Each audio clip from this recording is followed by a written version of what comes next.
warahmatullahi wabarakatuh. Pada praktikum kali ini kita akan melakukan uji protein, di mana uji protein ini terdiri dari beberapa uji. Teman-teman dapat lihat dari layar sebelah. Ada uji komposisi unsur, kemudian ada uji kelarutan albumin, biuret, ninhidrin, pengaruh asam-asam kuat, santoprotein, dan uji Milon.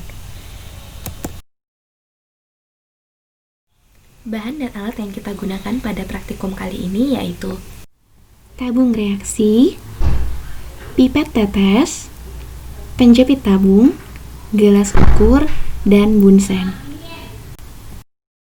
Bahan-bahan yang digunakan yaitu albumin, ninhidrin, natrium karbonat, biuret, HCl, NaOH, H2SO4, dan HNO3.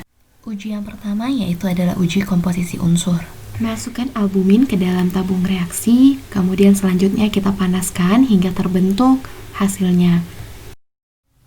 Warna kecoklatan pada bagian dasar menunjukkan adanya unsur karbon. Kemudian, terjadinya kondensasi menunjukkan adanya unsur oksigen dan hidrogen. Lalu, ketika kita membauinya, maka akan tercium bau rambut terbakar yang menunjukkan adanya unsur nitrogen. Uji kedua yaitu uji kelarutan albumin. Pada uji kelarutan albumin ini kita menggunakan 1 mili albumin.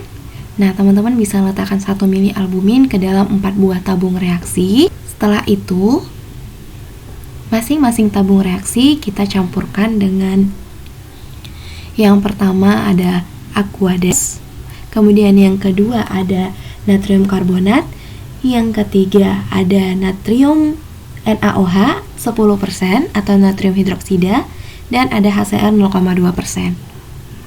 Selanjutnya silakan teman-teman homogenkan secara baik. Dari hasil akan kita dapatkan ketika dilarutkan dengan air maka dia akan larut, dikarenakan sifat dari protein yang mudah larut di dalam air. Selanjutnya, ketika kita melarutkannya dengan HCl, teman-teman dapat lihat pada bagian yang sebelah paling ujung, ya. Nah, ketika kita larutkan dalam HCl, maka protein akan mengalami denaturasi sehingga terbentuklah gumpalan di dasar tabung. Selanjutnya yaitu pada albumin yang kita campurkan dengan natrium karbonat juga akan terlarut. Hal ini karena memiliki Zwitter ion atau memiliki ion positif dan ion negatif yang sehingga dia dapat bereaksi secara ionik dengan natrium karbonat. Uji ketiga yaitu uji biuret. Pada biuret bisa menyediakan 2 tabung reaksi, di mana pada satu tabung reaksi teman-teman isi 1 mili albumin, kemudian pada tabung reaksi yang kedua teman-teman isi dengan kasein sebanyak 1 mili juga. Selanjutnya teman-teman dapat tambahkan reagennya, kita menggunakan biuret. Hasil uji didapatkan berwarna ungu, hal ini menunjukkan bahwa kedua sampel yaitu albumin dan kasein mengandung protein. Uji yang keempat yaitu adalah uji ninhidrin.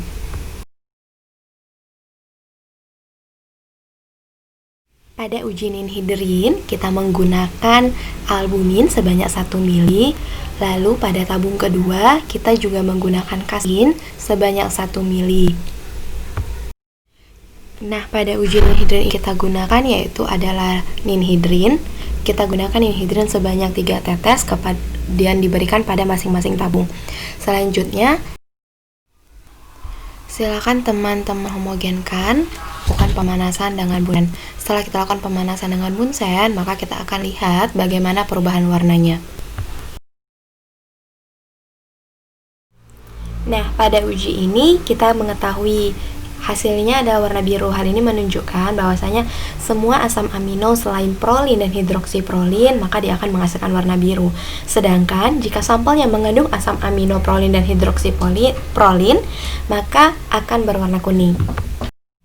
Uji kelima yaitu pengaruh asam-asam mineral kuat.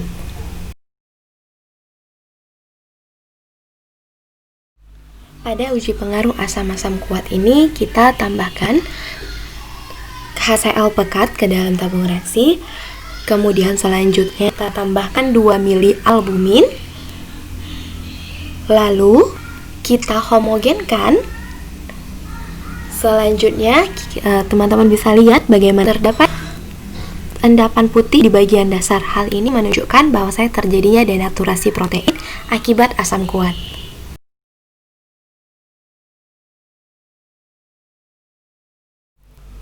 Nah, pada uji asam kuat yang kita berikan HNO3 juga berlaku hal yang sama. Tambahkan albumin dan HNO3, lalu teman-teman bisa lihat hasilnya, terdapat endapan juga. Nah, kemudian kita bisa bandingkan dengan hasil dengan HCl tadi.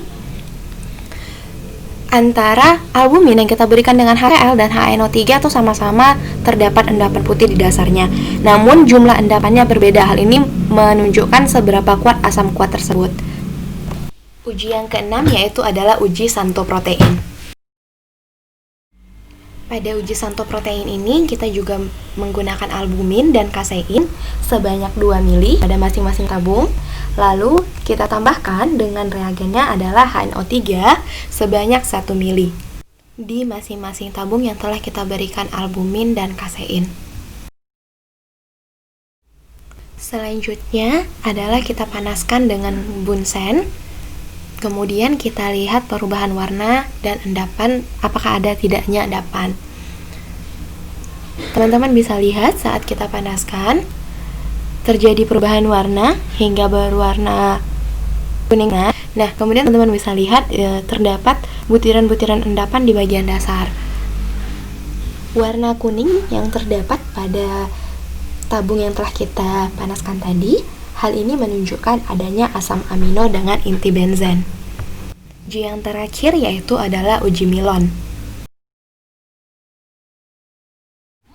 Pada uji Milon ini kita menggunakan fenol, kemudian albumin dan kasein. Pada masing-masing tabung kita berikan Milon sebanyak 8 tetes. Selanjutnya, silakan teman-teman homogenkan dan kita lihat bagaimana perubahan warnanya.